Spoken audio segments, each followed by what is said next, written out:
नमस्कार, मैं हूं सुधीर चौधरी और डीएनए में आपका स्वागत है।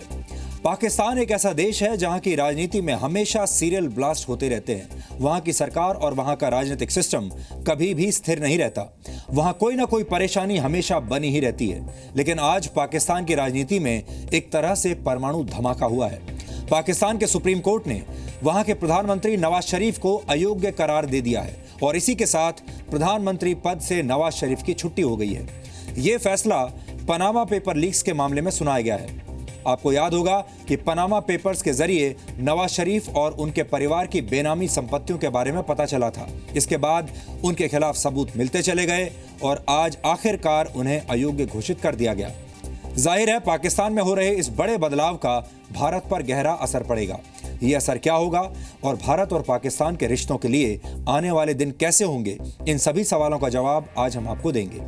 आज ये दुनिया की सबसे बड़ी खबर है और इसका डीएनए टेस्ट आपको आज जरूर देखना चाहिए। भारत और चीन के संबंध किस दिशा में जा रहे हैं? आज कूटनीति की दुनिया में ये सबसे बड़ा सवाल है, क्योंकि चीन की कूटनीति में बहुत बड़ा कंफ्यूजन देखने को मिल रहा है।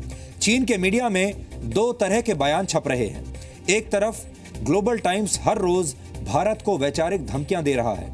उसने 1962 के युद्ध में भारतीय सेना की कमजोरियों पर 100% झूठी खबर छापी है, जबकि चीन की सरकारी न्यूज एजेंसी ने यह लिखा है कि भारत और चीन जन्मजात दुश्मन नहीं है, जन्मजात शत्रु नहीं है और दोनों को विकास की बात करनी चाहिए। चीन के इस कूटनीतिक कंफ्यूजन के बीच बीजिंग में ब्रिक्स देशों के राष्ट्रीय सुरक्षा सलाहकारों की बैठक चल रही है। इस वक्त भारत के national security adviser Ajit Doval Beijing में मौजूद हैं। डोकलाम में दोनों देशों की सेना के बीच पिछले महीने से जारी तनाव के बाद पहली बार भारत और चीन के वरिष्ठ अधिकारियों की मुलाकात हुई है। इसका क्या नतीजा निकलेगा और चीन के कंफ्यूजन का क्या मतलब है, ये हम आपको आज विस्तार से बताएंगे। और इसी के साथ आज हम आपको अरुणाचल प्रदेश में मौजूद चीन के बॉर्डर पर भारत की आखिरी पोस्ट पर लेकर चलेंगे। पिछले वर्ष अक्टूबर के महीने में मुझे अरुणाचल प्रदेश के तवांग जाने का मौका मिला था। उस वक्त हमने भारत और चीन के बॉर्डर पर मौजूद चूना पोस्ट से आपके लिए ग्राउंड रिपोर्टिंग की थी। 15,000 फीट की ऊंचाई पर मौजूद चूना पोस्ट के बारे में ऐसा कहा जाता है कि इस पोस्ट के बारे में आपको गूगल मैप्स पर भी कोई जानकारी उपलब्ध नहीं मिलेगी। आज हम आपको उस रिपोर्ट का फ्लैशबैक दिखाना चाहते हैं ताकि आप ये समझ सकें कि भारत और चीन के बिगड़ते रिश्तों के बीच हमारे वीर जवान कैसे सरहदों की सुरक्षा करते हैं। और ब्लड प्रेशर को अक्सर बुजुर्गों की बीमारी समझा जाता है, लेकिन आज आपकी ये गलतफहमी दूर हो जाएगी। देश के सबसे बड़े अस्पताल एम्स की एक स्टडी के मुताबिक भारत की युवा पीढ़ी बहुत तेजी से हाई ब्लड प्रेशर का शिकार हो रही है। 35 से 44 साल के युवाओं में ये बीमारी पिछले 20 वर्षों में बहुत तेजी से बढ़ी है और मरीजों की संख्या में 150% से भी ज्यादा की बढ़ोतरी हुई है। आज एम्स के आंकड़े देखकर आपको थोड़ा तनाव जरूर हो सकता है, लेकिन हमें लगता है कि भविष्य में अपनी सेहत को ठीक रखने के लिए आज आपको थोड़ा सा स्ट्रेस ले लेना चाहिए। लेकिन सबसे पहले आज की तमाम बड़ी खबरें देखते हैं नॉन स्टॉप न्यूज में। भ्रष्टाचार के आरोप के चलते पाकिस्तान के प्रधानमंत्री नवाज शरीफ को प्रधानमंत्री पद छोड़ना पड़ा है। पाकिस्तान की सुप्रीम कोर्ट ने पनामा पेपर लीक्स मामले में नवाज शरीफ को अयोग्य घोषित कर दिया, जिसके बाद नवाज शरीफ को इस्तीफा देना पड़ा। 5 जजों की बेंच ने कहा कि नवाज शरीफ संसद और कोर्ट के प्रति ईमानदार नहीं थे।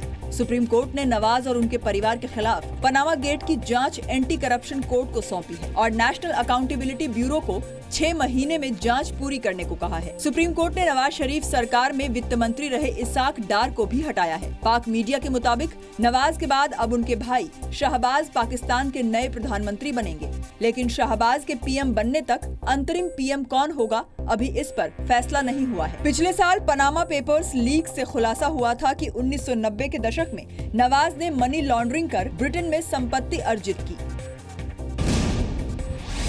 बिहार के मुख्यमंत्री नीतीश कुमार ने बिहार विधानसभा में विश्वास मत हासिल कर लिया है। आज हुए बहुमत परीक्षण में नीतीश के पक्ष में 131 वोट पड़े, जबकि उनके खिलाफ 108 विधायकों ने वोट डाला। नीतीश ने विधानसभा में आरजेडी पर निशाना साधा। उन्होंने कहा कि मैंने सिर्फ सफाई मांगी थी, लेकिन ये लोग अहंकार में जीने वाले हैं। नीतीश ने दोहराया कि उन्हें भ्रष्टाचार मंजूर नहीं। जो जनता का वोट मिला है वो काम करने के लिए मिला है, वो भोग करने के लिए नहीं मिला है। और जब सारा दृश्य एक एक करके सामने आया तो हमने तो इतना ही कहा कि एक्सप्लेन कर दीजिए। तेजस्वी यादव ने नीतीश कुमार पर जनादेश को अपमानित करने का आरोप लगाया। तेजस्वी ने कहा कि नीतीश बीजेपी की गोद में जाकर बैठ गए हैं। ये लोकतंत्र की हत्या है और बिहार के तमाम जनता के साथ ये धोखा हुआ है महोदय। बिहार के डिप्टी सीएम सुशील मोदी ने विश्वास मत मिलने के बाद आरजेडी और कांग्रेस पर निशाना साधा। सुशील मोदी ने कहा कि विपक्ष के सारे दावे धरे के धरे रह गए। मोदी ने ये भी कहा कि अगर सीक्रेट वोटिंग होती तो आरजेडी टूट जाती। अगर सीक्रेट वोटिंग होती तो 1 दर्जन से ज्यादा राजद के लोग टूटकर और विश्वास मत के पक्ष में उन्होंने वोट दिया होता। मुझे बड़ी खुशी है कि आज नीतीश कुमार के नेतृत्व वाली सरकार को विश्वास मत हासिल हो गया है। बिहार बीजेपी के अध्यक्ष नित्यानंद राय ने कहा कि नीतीश कुमार आज से भ्रष्टाचार के खिलाफ लड़ाई में शामिल हो गए। वहीं कांग्रेस के मुताबिक इस पूरे प्रकरण से नीतीश की छवि खराब हुई है। नीतीश कुमार ने कहा कि मैं मिट्टी में मिल जाऊंगा, लेकिन भारतीय जनता पार्टी के साथ मैं नहीं जाऊंगा। मैं समझता हूं कि उन्होंने ठीक ही कहा था ये, इसलिए कि वो खुद तो मिट्टी में न मिले हों, लेकिन उनकी इमेज ज़रूर मिट्टी में मिल गई है। महाराष्ट्र विधानसभा परिसर में वंदे मातरम को लेकर 2 विधायकों में झड़प हो गई। AIMIM के विधायक वारिस पठान ने कहा कि चाहे जान चली जाए, लेकिन वो वंदे मातरम नहीं कहेंगे। केस करूंगा, ये लोग मुझे फोर्स कर रहे हैं, मुझे रुका के रखा है, ये लोग मुझे फोर्स कर रहे हैं बोलने के लिए। मैं नहीं बोलूंगा, मैं नहीं बोलूंगा, नहीं बोलूंगा, नहीं बोलूंगा। वारिस पठान के बयान का बीजेपी विधायक राज पुरोहित ने विरोध किया और कहा कि हिंदुस्तान में रहना है तो वंदे मातरम कहना होगा। तो ये मांग करता हूँ कि संविधान में सांप्रदायिक फैलाने वाली MIM पार्टी जो है, इसको बैन भी करना चाहिए। इन लोगों को जेल में डालना चाहिए और ऐसे MLA को तो अरेस्ट करके उसकी विधानसभा की सदस्यता खत्म करनी चाहिए। दोनों विधायकों में विवाद की शुरुआत वंदे मातरम पर मद्रास हाईकोर्ट के फैसले को लेकर हुई। मद्रास हाईकोर्ट ने कहा था कि सबको वंदे मातरम कहना चाहिए। गुजरात में कांग्रेस विधायकों के पार्टी छोड़ने के मामले पर आज राज्यसभा में खूब हंगामा हुआ। कांग्रेस ने बीजेपी पर प्रशासनिक अधिकारियों के दम पर कांग्रेस विधायकों को तोड़ने का आरोप लगाया। बीजेपी ने कांग्रेस के इन दावों का खंडन किया है। आपका डिस्ट्रिक्ट सुपरिंटेंडेंट पुलिस कांग्रेस को MLA करेगा कि तुम्हारी टिकट है, तुम कल छोड़ दो, मैं बीजेपी से तुम्हें टिकट दिलवाऊंगा और ऑल इंडिया प्रेसिडेंट से मिलवाऊंगा। दिक्कत ये इनको घर अपना समझ नहीं रहा है, मोहल्ले में शोर मचा रहे हैं। हमारी तो उनको बिना मानी सलाह ये है कि अपने घर को संभाले, अपने घर को ठीक करे। मोहल्ले में शोर मचाना या सदन की कार्रवाई को बाधित करने से कोई भी फायदा इनको नहीं होगा। वहीं गुजरात में इस्तीफा देने वाले कांग्रेस विधायकों की संख्या अब 6 हो गई है। शुक्रवार को पार्टी के 3 और विधायकों ने कांग्रेस से इस्तीफा दे दिया। बीजेपी से राज्यसभा के 3 उम्मीदवारों अमित शाह, स्मृति ईरानी और बलवंत सिंह ने आज अपना नामांकन किया। राष्ट्रीय सुरक्षा सलाहकार अजीत डोवल ने आज चीन के राष्ट्रपति शी जिनपिंग से मुलाकात की। डोवल ब्रिक्स देशों के सभी सुरक्षा प्रमुखों के साथ जिनपिंग से मिलने गए थे।